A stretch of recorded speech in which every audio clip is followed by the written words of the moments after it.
Nelson Mandela, the man who conquered chains with courage. History is filled with conquerors who ruled through fear. But once in a generation, a soul is born who conquers something far greater than land, armies, or crowns. He conquers hate. He conquers revenge. He conquers himself.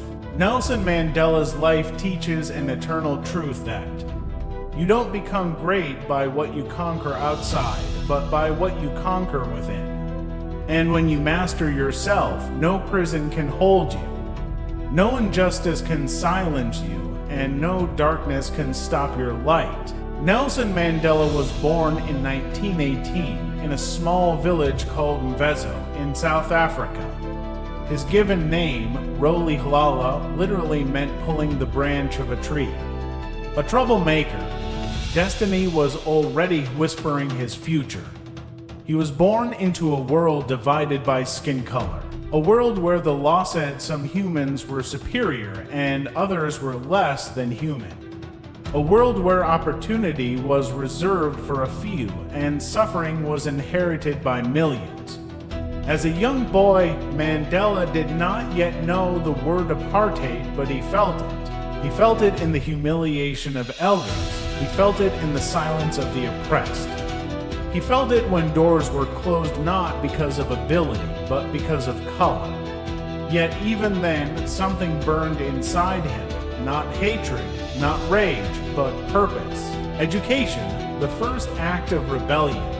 Mandela understood early that education is power. While others accepted their fate, he questioned it. While others bowed, he stood taller. He studied law not to make money, but to understand the system that crushed his people.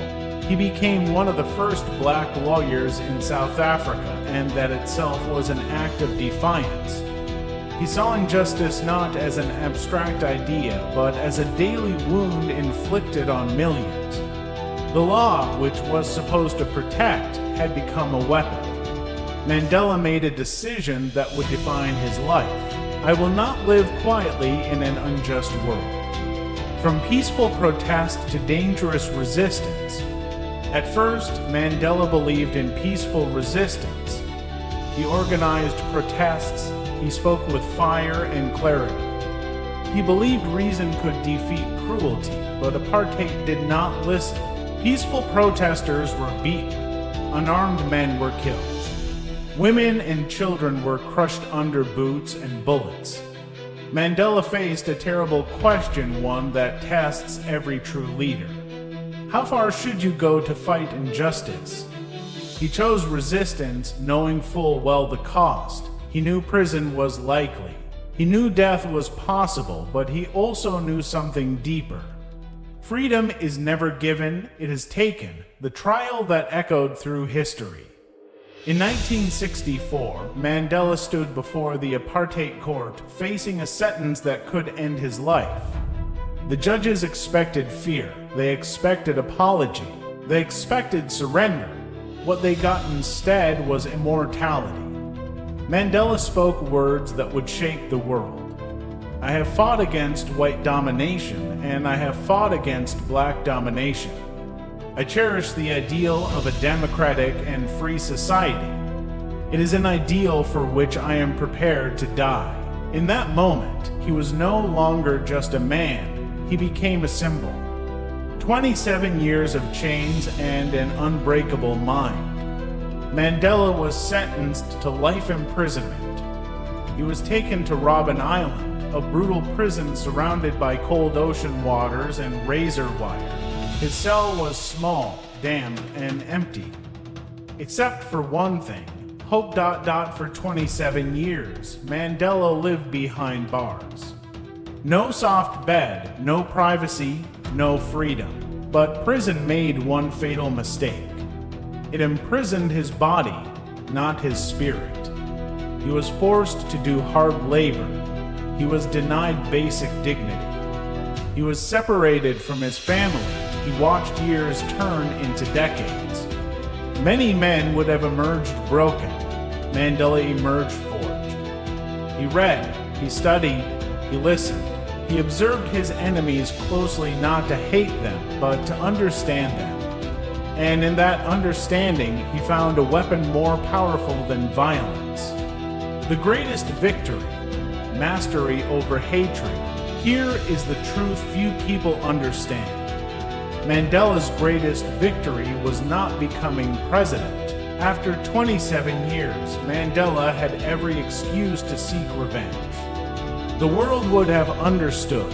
History would have justified it. But Mandela knew something rare and profound. Hatred imprisons the hater, he once said. As I walked out the door toward my freedom, I knew if I didn't leave my bitterness behind, I would still be in prison. That is not weakness, that is ultimate strength. Free demand a nation watching. In 1990, Nelson Mandela walked free. The world held its breath. Would he call for war? Would South Africa burn? Instead, Mandela extended his hand. He chose reconciliation over revenge, unity over division, healing over hatred. In 1994, he became South Africa's first black president. A former prisoner now led the nation that once crushed him. Leadership redefined. Mandela did not rule with arrogance. He ruled with humility. He invited former enemies to the table. He wore the jersey of the opposing team to unite a divided nation. He listened more than he spoke. He showed the world. That leadership is not domination, it is service. He served one term and stepped down. Power did not own him. Purpose did. The legacy that still speaks, Nelson Mandela did not just change South Africa. He changed the definition of courage. He taught us that true strength is patience under pressure. He proved that one human being, armed with conviction, can bend history. Why Mandela's story matters to you. You may not face prison bars, but you face fear, failure, injustice, rejection, long seasons of waiting. Mandela reminds us, your current situation is not your final destination. Time tests you not to destroy you, but to prepare you. You don't need power to be powerful, you need purpose. If Mandela could rise after 27 stolen years, you can rise after your setbacks. If Mandela could forgive his oppressor, you can let go of what holds you back. If Mandela could walk out of prison without chains in his heart, you can walk into your future without fear.